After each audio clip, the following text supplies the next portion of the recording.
Hello, and welcome to Autographaroo. My name is Bill Thompson. Glad to have you with us today, and I'm very pleased to be able to introduce you to our two very special guests, Kathy Kinney, Cindy Ratzlaff, author of the immensely popular book, Queen of Your Own Life.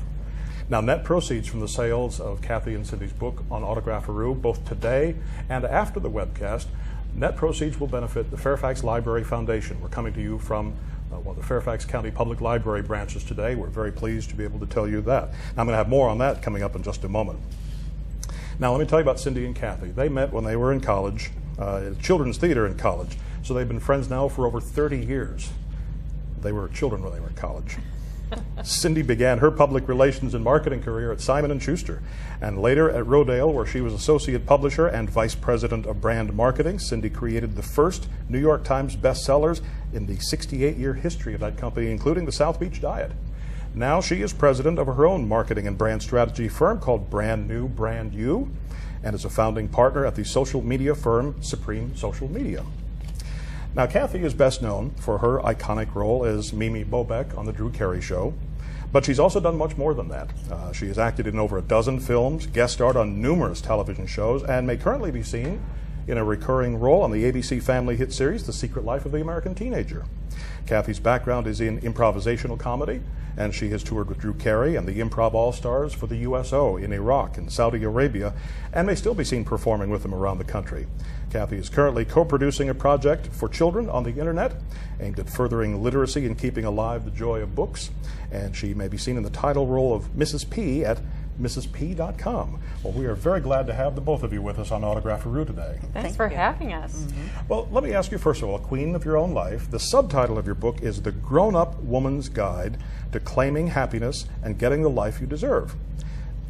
Do most women not already have the happiness and the life they deserve? You would actually be surprised at how many women aren't actually claiming the life that they deserve, that they can have it, and some of them do have it, but they don't acknowledge it to themselves. And we're really talking about holding up a mirror and looking at your life and actually talking about the really great parts of your life until you truly appreciate them.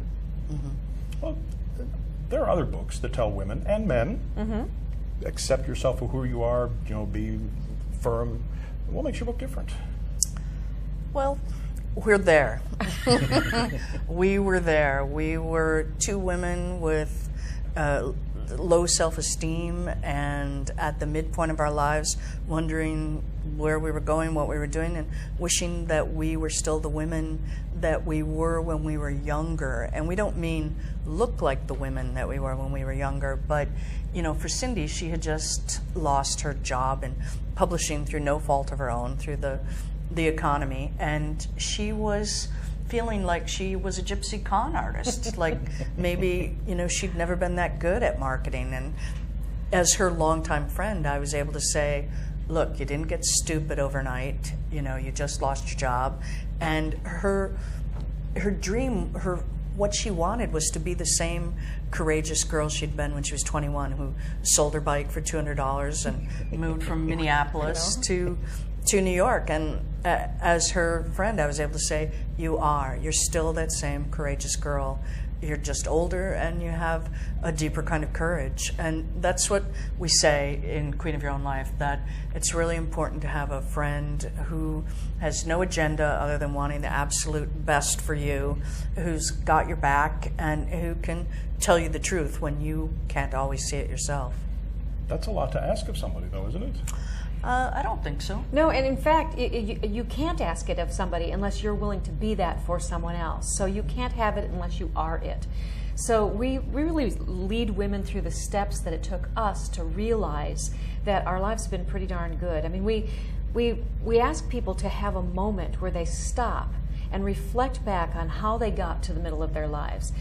All the stumbles, all the scrapes, some of the great stuff, the victories, and get to a place where you could say, wow, I admire myself. And the words, I admire myself, are actually really integral to becoming Queen of Your Own Life. Because we're taught as young women not to brag. Nice girls don't brag about themselves. But we're saying that at midlife, it's time to brag. It's time to say, you know what, I have weathered the storms, I am here, I am alive, and I'm probably going to be alive for another 50 years, so I get to choose how this goes. I might not get to choose if my job stays alive. I might not get to choose if I can keep my house in an economic downturn, but I can choose how I actually decide to live that part of my life and how I respond to the things that happen to me. And I can choose happiness. Happiness can be chosen. An actor has an agent to advocate for them, but you pay them for that. That's true. That's right. 10%.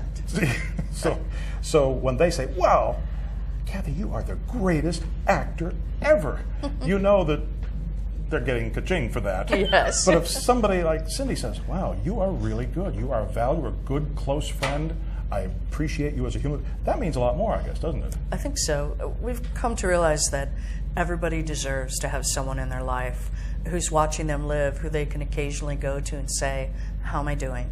And you know that you're going to get an honest answer. And, you know, the basis of our friendship is really what we put into that book. And we think it's so important that it really is one of the things to be a successful woman is to have a good friend who's agenda-free. And also we found, and honestly the basis of our friendship was admitting to each other how important we were to each other. And that happened a long time ago. We were in a comedy group together and we had a fight and the director made everyone else leave and we stayed and we were going to clean up that fight, and Cindy actually basically admitted how important our friendship was to her. And I don't think anyone had ever been that honest and to me before. And I was like, oh, well, the friendship's important to me too. And that's what one of the things that we put in the book is that in admitting to someone who's close to you how important they are to you strengthens the friendship. Yep. I mean, a lot of what we talk about is about honesty with yourself and with your friend, and then creating this safe experience for you to have this wonderful friendship that can support you back and forth. I mean, you know, your good friend will tell you if you have spinach in your teeth. They'll also tell you if you have a very bad haircut or if that guy is maybe the wrong choice for you.